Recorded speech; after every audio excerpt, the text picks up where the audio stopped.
I have been singing. If you ask my mom, she'll say that I've been singing since I was in a high chair.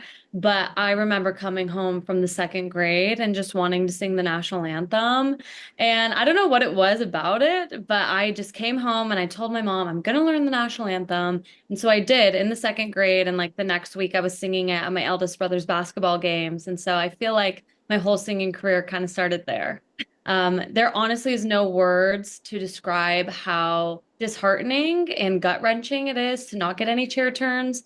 And then shortly after my episode aired and I developed heart disease, I didn't ever think that I would be able to return to that stage. So working through the years and being able to come back for season 26, all I wanted was one chair turn. I never imagined I would get four. And so going out there, getting on stage, I told myself, whatever happens, happens. I know the feeling, the worst outcome that could ever happen. And so no matter what happened, I just wanted to, give it my all and leave it all out there. And as soon as I saw the white light from where Gwen was sitting, I was freaking out because, all I could think was, I'm locked in and this is what I've been dreaming for. And, I wasn't even thinking about anybody else turning. All I could really think about was my family behind me. And just I was, picturing in my head how they were cheering because I felt like I was going to scream, cry, puke from how excited I was that she turned. And so once I kind of got to the end and Snoop turned, then Reba, then Michael, I was just completely overwhelmed with emotion.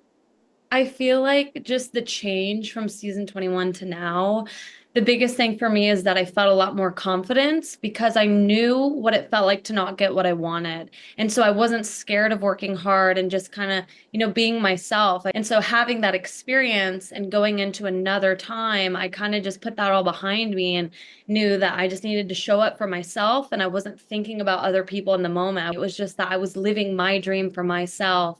And so that confidence and kind of believing in myself that I could do it again, that was what was shining in that moment. And so I think just from season 21 to 26, the lack of confidence and growing that through the years is what allowed me to shine brighter this time. I absolutely love Maggie Rogers.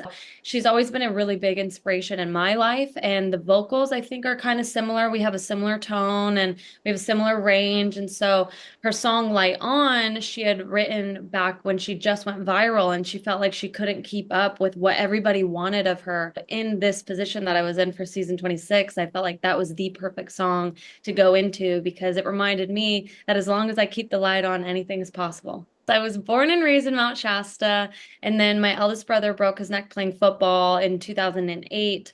And so through the years we were in Shasta, but when he got into USC in about 2014, that's when I also moved to LA. It was funny because during the interview process, they gave me the option to choose whether I wanted to say from Mount Shasta or from LA.